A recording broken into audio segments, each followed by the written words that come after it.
Hello, everyone. So my name is Devang Agarwal, and I'm a product manager, part of the compute product team at Qualcomm. So for those of you who came to our booth downstairs, you might have seen a shiny red laptop, just like one of these.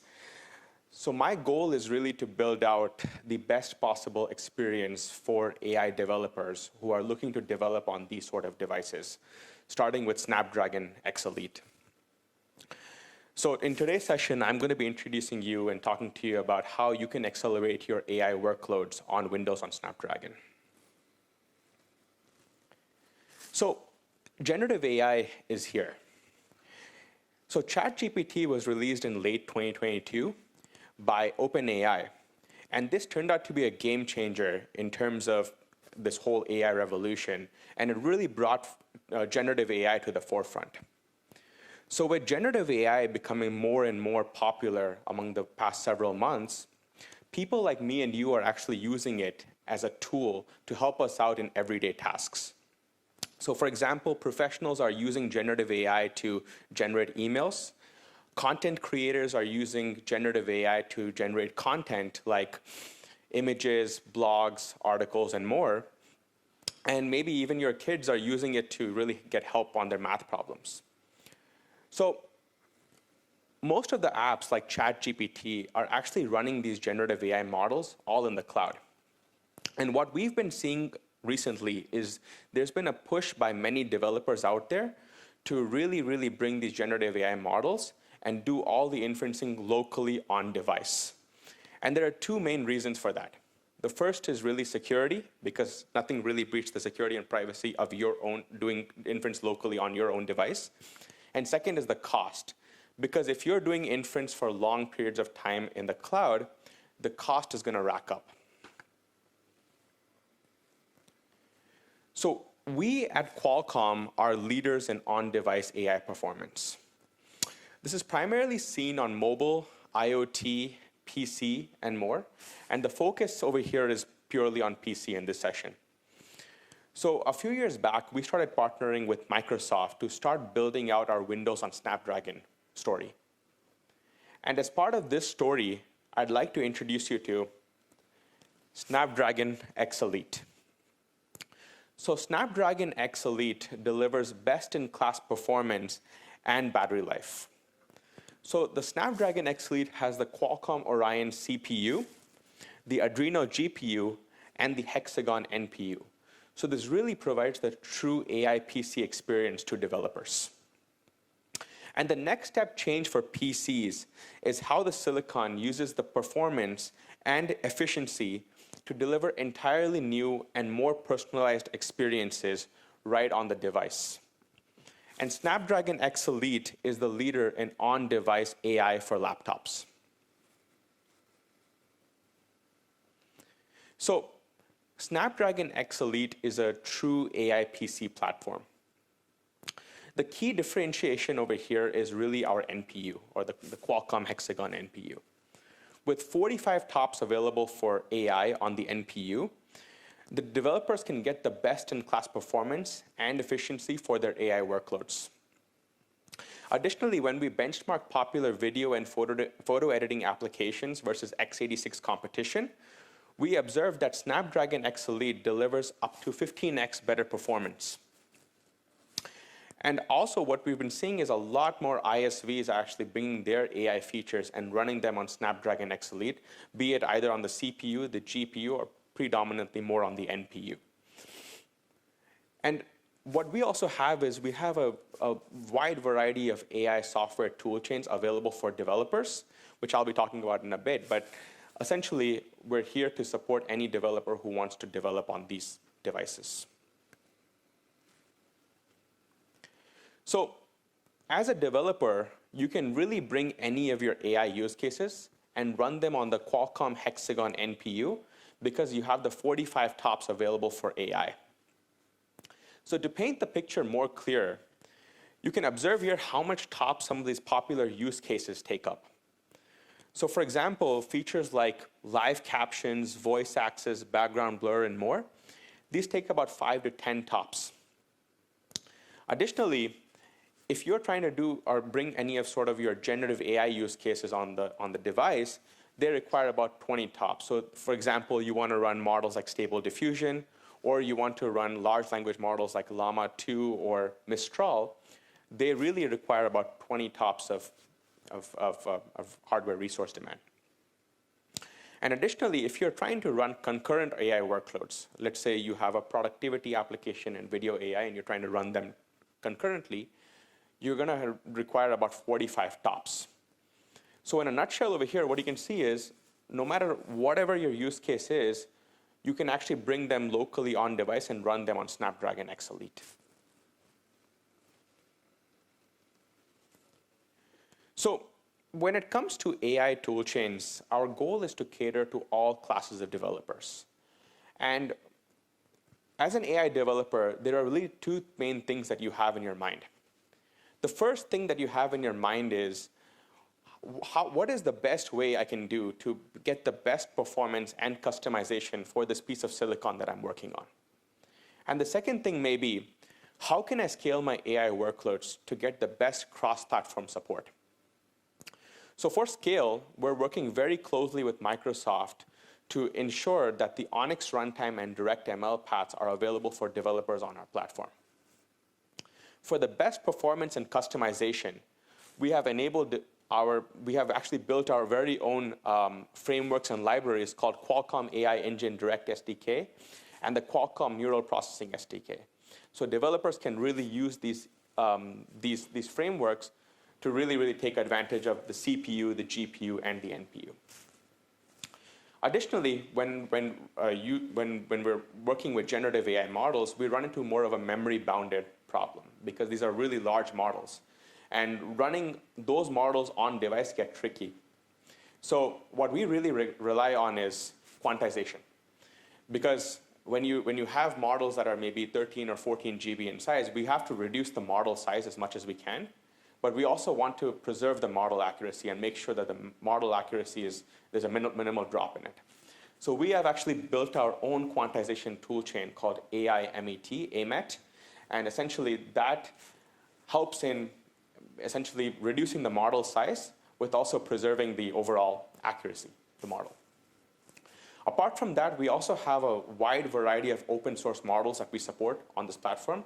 Everything from computer vision, so there are image classification, object detection models, as well as generative AI models like popular models like Llama 2 or Mistral, as well as large vision models like Stable Diffusion and others.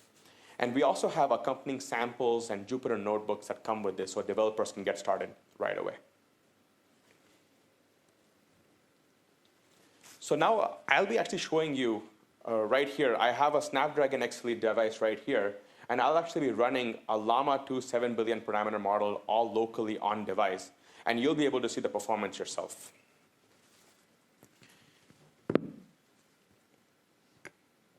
So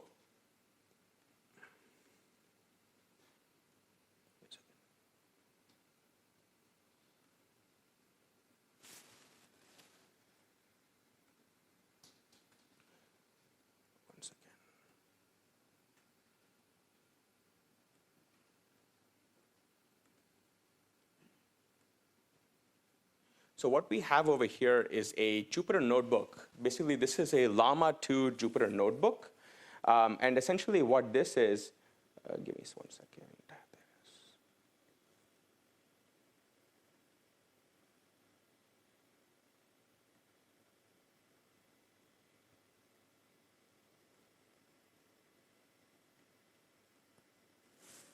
Not able to make it full. Okay. Anyway, so this is a Llama 2 Jupyter notebook. And essentially what this is essentially what we're doing is we're taking a Llama 2 7 billion parameter model, and we have actually quantized this model. So we're actually reducing the weights to int4, and we are reducing the activation layers to int16. So essentially we're compressing the model itself to really reduce the model size. So typically it's about a 13 gigabyte model. We're really reducing it down to almost about 4 GB. And then we're going to be actually loading this model into our very own library called Qualcomm AI Engine Direct SDK. And essentially, that's going to run the model on our Qualcomm Hexagon NPU. And you'll be able to see the performance yourself. So to even make it more interesting, right now you can see I'm not even connected to the Wi-Fi. You'll see everything here is running locally. So I'm going to run this cell block here. And this is essentially going to load the model into our Qualcomm AI Engine Direct SDK. And we're going to kickstart this UI.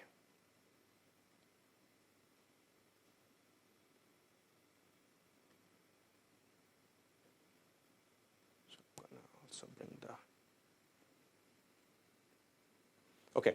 So now what I'm going to do is I'm going to put in a text box. I'm going to put in a prompt. So tell me the top 5 best tourist spots in Madrid.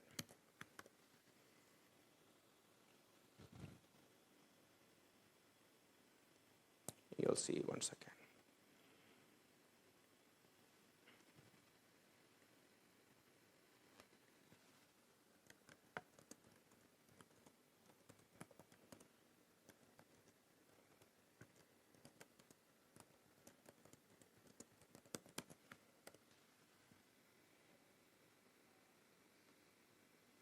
So what you'll see here is everything is it's running locally, and you can see the NPU utilization spike up. So as I've put this prompt in, you can see all the output coming in. So it's telling us the 5 best tourist spots in Madrid.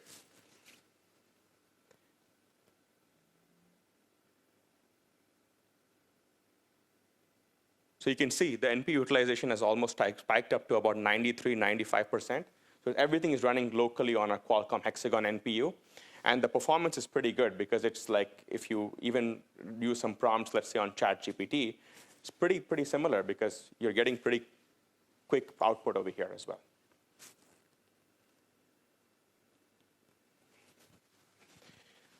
So that's the Llama 2 notebook. Now I'm going to go back to slides.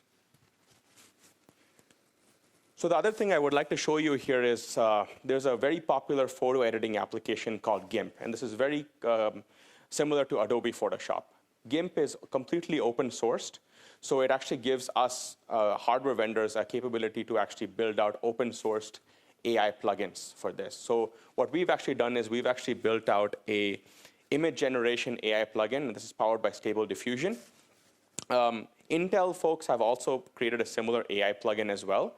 And they're running that Stable Diffusion plugin with OpenVINO. We're running it with our own Qualcomm AI Engine Direct SDK.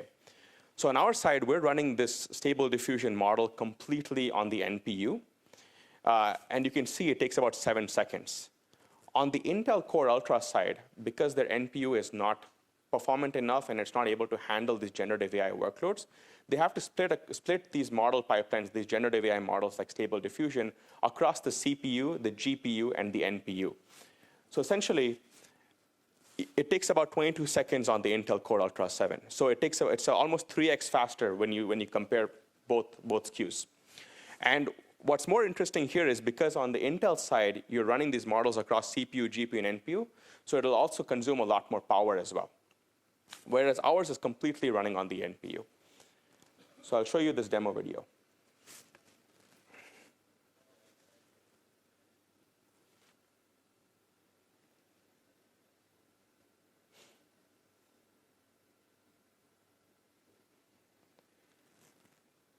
So here we're putting in a prompt. And essentially, we're going to measure how much time it takes to generate an image. So the left is Snapdragon X-Elite. The right is Intel Core Ultra, Meteor Lake. So you see it takes about 7.25 seconds. And this is completely running on the NPU on Snapdragon X-Elite. On the Intel side, it's still running.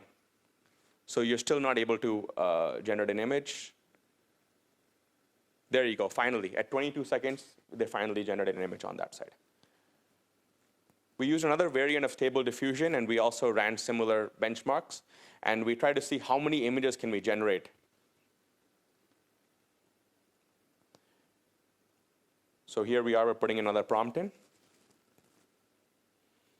And we're measuring how much time it takes to generate. So you already see in these, it's almost 5 seconds, and we've already generated 5 images on the Snapdragon X-Elite. On the Intel side, not even one image has been generated so far.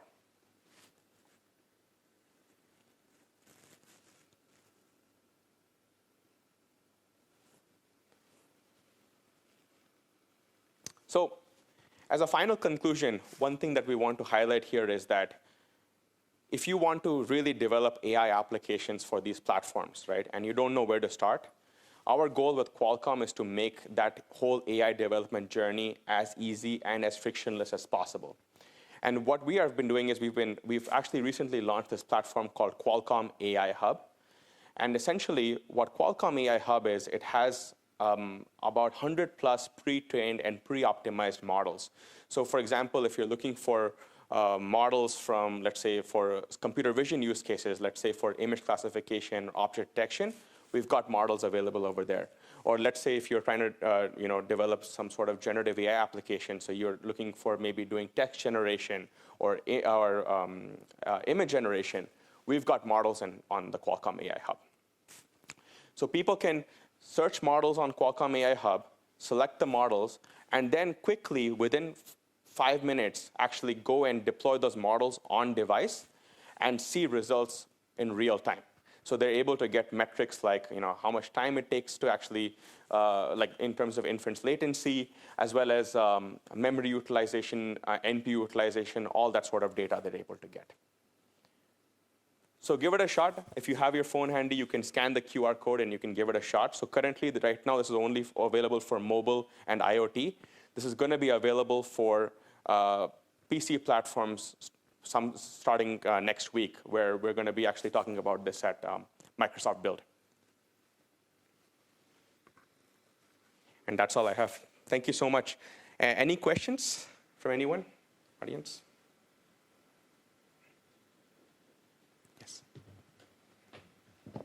So in the Jupyter notebook demo, so you mentioned the